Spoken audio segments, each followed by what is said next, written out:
Hello दोस्तों, स्वागत है आप सभी का यूपी की 20 बड़ी खबरों में। आइए जानते हैं उत्तर प्रदेश की तमाम महत्वपूर्ण खबरें। दरअसल यूपी में बिजली उपभोक्ताओं को बड़ा झटका लगा है और विधवा पेंशन कब मिलेगी इसके बारे में भी अपडेट है। वहीं 10,500 गरीबों को मिलेगा घर का तोहफा और प्रधानमंत्री आवास योजना का पैसा अब इस डेट को आने वाला है। और साथ ही यूपी स्कॉलरशिप में 40 लाख स्टूडेंटों का इंतजार खत्म है, कब उनको स्कॉलरशिप मिलने वाली है इसकी डेट भी सामने आ गई है। किसान सम्मान निधि को लेकर भी एक नई जानकारी है। बजट से पहले बैंक प्रमुखों के साथ वित्त मंत्रालय की बैठक है, क्या बड़े फैसले होने वाले हैं इसके बारे में भी आपको बताएंगे। वहीं पर योगी सरकार की कुछ बड़े निर्देश है, बड़े अपडेट है जिसके बारे में आपको पता होना चाहिए। अगर आप भी यूपी रोडवेज कंडक्टर भर्ती में आवेदन करना चाहते हैं तो यूपीएसआरटीसी में वैकेंसी निकली है, आप जाके आवेदन कर सकते हैं। पूरी डिटेल में जानकारी जानेंगे। साथ ही 10 से 15 फरवरी तक दुनिया भर में सुर्खियों में रहेगा यूपी, किस कारणों से सुर्खियों में रहेगा इसको भी जानेंगे। तो आइए जानते हैं उत्तर प्रदेश की ये 20 महत्वपूर्ण खबरें। चलिए शुरू करते हैं। अच्छा, बात करें पहले खबर की तो देश के बेहतरीन 9 शहरों में शुमार हो गया है रामनगरी अयोध्या। मिलेगी अब ये सुविधाएं। देश के 9 शहरों में अयोध्या भी शुमार किया जाएगा। केंद्र सरकार की 9 सिटीज चैलेंज योजना में शामिल करने के लिए केंद्रीय शहरी एवं आवास मंत्रालय गंभीरता से इस पर विचार कर रहा है। अयोध्या विकास की नई इबारत लिख रहा है। जल्द ही देश के 9 शहरों में अयोध्या भी शुमार किया जाएगा। केंद्र सरकार का 9 सिटी चैलेंज योजना में शामिल करने के लिए केंद्रीय शहरी एवं आवास मंत्रालय गंभीरता से इस पर विचार कर रहा है। यही वजह है कि इसे आगे बढ़ाने के लिए आवास विकास परिषद अयोध्या के अधिशासी अभियंता को दिल्ली बुलाया गया है। शुक्रवार को इस विषय पर एक महत्वपूर्ण बैठक देश की राजधानी में होगी।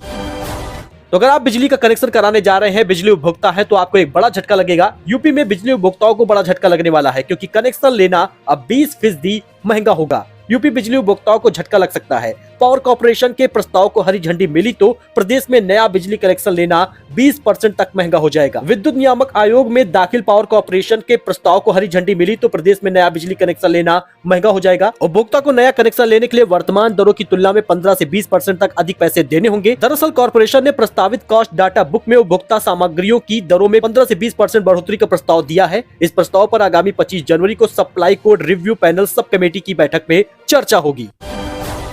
वही विधवा पेंशन को लेकर एक बड़ा अपडेट सामने आया है। जी हां, विधवा पेंशन 2250 रुपए हर महीने मिलेगा। अगर आपको विधवा पेंशन मिलती है तो आपको इसका लाभ मिलेगा, लेकिन इसके साथ ही एक बड़े फैसले भी हुए हैं कि आपको ई-केवाईसी कराना होगा। आपका आधार कार्ड, आपका पैन कार्ड बैंक से अटैच होना चाहिए। इतना ही नहीं, समाज कल्याण विभाग विधवा पेंशन योजना के लाभार्थी के जीवित रहने का जीवन प्रमाण पत्र भी बनवा रही है। समाज कल्याण विभाग की विधवा पेंशन योजना में करीब 56 लाख लाभार्थी ऐसे हैं जिनके बैंक खातों में अप्रैल से जून की पहली तिमाही का पैसा 1000 रुपए प्रति लाभार्थी प्रतिमाह की दर से भेजी गई है। तो अब आपको बता दें 2250 रुपए मिलेगा। आप यहाँ पे देख सकते हैं, विधवा पेंशन योजना में पंजीकरण के बाद पात्र महिलाओं को 2250 रुपए प्रति माह तक मिलेगा, जिसके बाद उनका खर्चा निकल जाएगा। हालांकि देश में प्रत्येक राज्य के लिए अलग अलग विधवा पेंशन योजना है। यूपी में 2250 रुपए मिलेगा, जिनकी सहायता राशि भी अब अलग हो गई है। आपको बता दें, विधवा पेंशन योजना के तहत महिलाएं लाभ उठा रही हैं जो आर्थिक रूप से कमजोर हैं और गरीबी रेखा से नीचे आती हैं। तो अगर आपको पेंशन नहीं मिली है तो अभी 23 से 24 जनवरी को आपके खाते में पैसा आएगा। वही आगरा से एक बड़ी खबर जिसमें आपको बता दें 10,500 गरीबों को मिलेगा अपने घर का तोहफा, यानी आवास योजना में उन्होंने आवेदन किया था और इनको पैसा मिलने वाला है। दूसरी बार शासन ने प्रधानमंत्री आवास योजना ग्रामीण का लक्ष्य संशोधित कर कई गुना बढ़ा दिया है। अब जिले में करीब 10,500 गरीब परिवारों को, बेघरों को उनको घर का तोहफा मिलेगा। इसके लिए पात्रता सत्यापन का कार्य भी शुरू हो गया है। प्रधानमंत्री आवास योजना ग्रामीण के तहत गरीब परिवारों को 1,20,000 रुपए की धनराशि आवास निर्माण के लिए 3 किस्तों में दी जाती है। इसके लिए 90 दिनों की मनरेगा मजदूरी भी मिलती है। योजना का लाभ देने के लिए पहले ही सर्वे करवाकर वंचितों की सूची तैयार करा दी गई थी। अब वित्तीय वर्ष 2022-23 में योजना का लक्ष्य दूसरी बार शासन ने संशोधित कर दिया है। पहले जहां 2624 आवासों के निर्माण के लिए धनराशि दी जानी थी, वहीं अब 10,500 आवासों के निर्माण के लिए धनराशि दी जाएगी। वहीं पीलीभीत में भी प्रधानमंत्री ग्रामीण आवास योजना के तहत 13,000 पात्र लोगों को मिलेगा घर। यानी आपको बता दें तो उत्तर प्रदेश के सभी जिलों में आवास योजना का पैसा मिलने लगा है। ग्रामीण हो या फिर शहरी, सभी जगहों पे आवास योजना का फायदा मिलेगा। अगर आपने आवेदन किया तो इसका लाभ आपको तुरंत मिलेगा। प्रधानमंत्री ग्रामीण आवास योजना के तहत 3 साल में पहली बार जिले में 13,000 आवासों को मंजूरी दे दी गई है। इनका आवंटन ब्लॉकों के पात्रों के अनुसार किया जाएगा। जिले में 25,000 लोगों ने आवास के लिए आवेदन कर रखा है। तो फिलहाल 13,000 लोगों को इसका लाभ मिलेगा। आपको बता दें तो 1,20,000 रुपए मिलता है। 2022 में जिले को मात्र 3,000 आवास का शासन की ओर से आवंटित किया गया था, लेकिन अब 13,000 लोगों को इसका लाभ मिलने वाला है। तो स्कॉलरशिप को लेकर एक बड़ी जानकारी सामने आई है। स्टूडेंट का इंतजार खत्म हुआ है, इस दिन खाते में क्रेडिट होगा पैसा। आपको बता दें दोस्तों, यूपी स्कॉलरशिप 2023 का इंतजार सभी लोग कर रहे हैं। जी हां दोस्तों, क्योंकि इस बार उत्तर प्रदेश की योगी सरकार टाइम से पहले स्टूडेंट को स्कॉलरशिप का पैसा देना चाहती है। इसके पीछे सरकार का उद्देश्य है कि राज्य के छात्र एवं छात्राएं बिना किसी बाधा के अपनी पढ़ाई जारी रख सके। यही कारण है कि पैसा स्टूडेंट के खाते में मार्च के आखिरी तक आता था, लेकिन इस बार 2 माह पहले फरवरी में ही या फिर जनवरी के लास्ट तक आपके खाते में पैसा आ जाएगा। दरअसल उत्तर प्रदेश सरकार आर्थिक रूप से पिछड़े स्टूडेंट के लिए स्कॉलरशिप देती है। बच्चे ठीक से अपनी पढ़ाई कर सके, इसके लिए इसका फायदा मिलता है। हर साल लगभग 40 लाख स्टूडेंट को ये लाभ दिया जाता है। आपको बता दें 30 मार्च को पात्र स्टूडेंट के खाते में स्कॉलरशिप का पैसा क्रेडिट हुआ था। इसके बाद मई तक सभी स्टूडेंट के खाते में स्कॉलरशिप का पैसा पहुंच गया था, लेकिन समाज कल्याण विभाग ने आवेदन के हिसाब से स्कॉलरशिप के लिए स्टूडेंट को शॉर्ट लिस्ट करना शुरू कर दिया है। वही जानकारी के मुताबिक 14 फरवरी तक सभी पात्र स्टूडेंट का डाटा समाज कल्याण विभाग द्वारा संशोधित करने की बात कही गई है। यानी आने वाले समय में फरवरी तक आपको खाते में पैसा मिल जाएगा।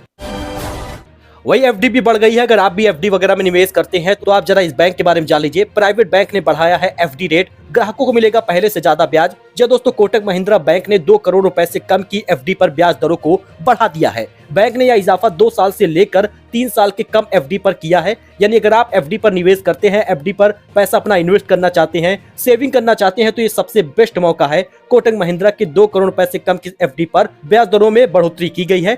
25 बेसिस पॉइंट का इजाफा हुआ है। यानी बढ़ी हुई नई ब्याज दरें आपको बता दें तो 16 जनवरी से लागू हैं। इस टाइम पीरियड पर नहीं होगा कोई बदलाव। आप यहाँ पे इसका स्क्रीनशॉट ले सकते हैं। लगभग 364 दिन की एफडी पर 6% और 365 दिन से 389 दिन की एफडी पर लगभग 6.75% तक का ब्याज आपको मिलेगा। वही बजट से पहले बैंक प्रमुखों के साथ वित्त मंत्रालय की बैठक है। प्रमुख सरकारी योजनाओं की होगी समीक्षा। बैठक में जन धन योजना, मुद्रा, केसीसी जैसी योजनाओं की समीक्षा की जाएगी। 3 महीने पहले वित्त मंत्री निर्मला सीतारमण ने सरकारी बैंक के प्रमुखों के साथ बैठक की थी। उन्हें सरकार की योजनाओं को आम जनता तक पहुंचाने के लिए गंभीर कोशिश करने का आग्रह किया था। यानी कि जन धन योजना में कई बड़े अपडेट आने वाले हैं। कई बड़ी योजनाओं के साथ आपको कई बड़े फायदे मिल सकते हैं। बजट से पहले बैंक प्रमुखों के साथ वित्त मंत्रालय की ये बड़ी बैठक है।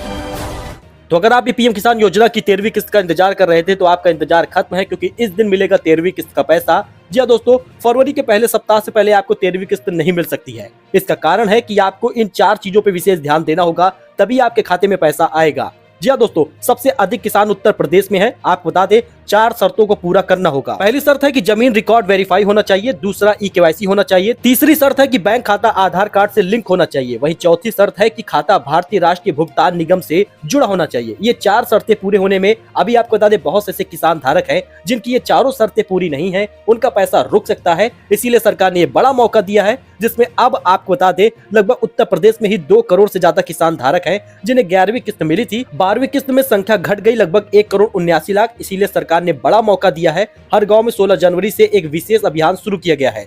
यही कारण है कि आने वाले फरवरी के पहले सप्ताह से पहले आपको खाते में पैसा नहीं मिलेगा। वही यूपी इन्वेस्टर समिट 2023 में बड़ा अपडेट सामने आया है। योगी सरकार पर बढ़ा कानपुर के उद्यमियों का भरोसा। 600 करोड़ के प्रोजेक्ट तैयार होंगे। जी दोस्तों, लखनऊ में फरवरी माह में होने वाली ग्लोबल इन्वेस्टर समिट 2023 में निवेश के लिए कानपुर के उद्यमी भी उत्साहित है। शहर के 3 दर्जन उद्यमियों ने अपनी उत्पादन इकाइयों का विस्तार प्रस्ताव तैयार किया है, जिसमें करीब 600 करोड़ का निवेश होगा। वही उत्तर प्रदेश में औरैया के 2 इलाकों में मकानों में आई दरारें, पीडब्ल्यूडी की टीम ने शुरू की है जांच। जी दोस्तों, उत्तराखंड के जोशीमठ की तरह ही उत्तर प्रदेश के अलीगढ़, बागपत के बाद अब यूपी के औरैया जिले में करीब 15 घरों में दरारें आई हैं। जिले के मदार, दरवाजा और विधि चंद्र इलाकों में घरों में दरारें आने की सूचना है। लोक निर्माण विभाग पीडब्ल्यू के अधिकारियों की एक टीम मौके पर पहुंची है, जाँच शुरू करेगी। हालांकि घरों में दरारें आने का सही कारण का पता लगाना अभी बाकी है। दोनों इलाकों में लगभग 1000 से 1300 घर ऐसे हैं जहाँ पर पक्के मकानों में कुछ महीनों से दरार दिखने लगी है।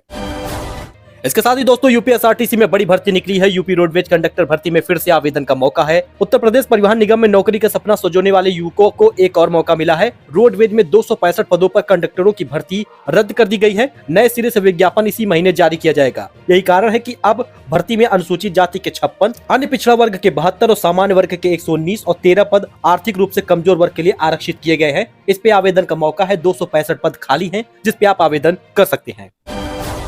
वही यूपी वेदर की बात कर ले तो मुजफ्फरनगर और कानपुर रहा सबसे ठंडा। 22 से 27 जनवरी के बीच प्रदेश में कई जगहों पर बूंदाबांदी और बारिश के आसार हैं। दोस्तों आपको बता दें कानपुर में भी न्यूनतम पारा 2.5 डिग्री तक दर्ज किया गया। मौसम वैज्ञानिकों के अनुसार 22 से 27 जनवरी के बीच प्रदेश में कई जगहों पर छिटपुट बूंदाबांदी और बारिश के आसार हैं। लेकिन बर्फीली हवा के कारण रातें और ज्यादा ठंडी होने लगती है। यही कारण है कि मौसम वैज्ञानिकों के अनुसार 22 से 27 जनवरी के बीच प्रदेश में कई जगहों पर बारिश के आसार हैं। ऐसे में बुधवार को भी न्यूनतम तापमान 3 डिग्री तक रहा है। अयोध्या में, चुर्क में 3.5 डिग्री, मेरठ, झांसी और फतेहपुर में 3.6 डिग्री, आगरा, अलीगढ़, उरई में 3.8 डिग्री सेल्सियस दर्ज किया गया है। इसके साथ ही दोस्तों 10 से 15 फरवरी तक दुनिया भर में सुर्खियों में रहेगा यूपी। 2 वैश्विक कार्यक्रमों से बनेगा रिकॉर्ड। यूपी में 2 वैश्विक आयोजन एक साथ किए जाएंगे। इससे प्रदेश देश दुनिया में सुर्खियों में रहेगा। यूपी सरकार का पूरा फोकस GIS पर है, साथ ही G20 की मेजबानी भी निभानी होगी। यही कारण है कि उत्तर प्रदेश 10 से 15 फरवरी तक देश ही नहीं दुनिया भर में सुर्खियों में रहेगा। दोस्तों ये कुछ अपडेट था जो आपके साथ शेयर किया गया है। आई होप आपको ये पसंद आया होगा। ऐसी जानकारी, ऐसी अपडेट के लिए आप हमारे साथ जुड़े, चैनल को सब्सक्राइब करें। मिलते हैं नए अपडेट में नई जानकारी के साथ, तब तक के लिए धन्यवाद।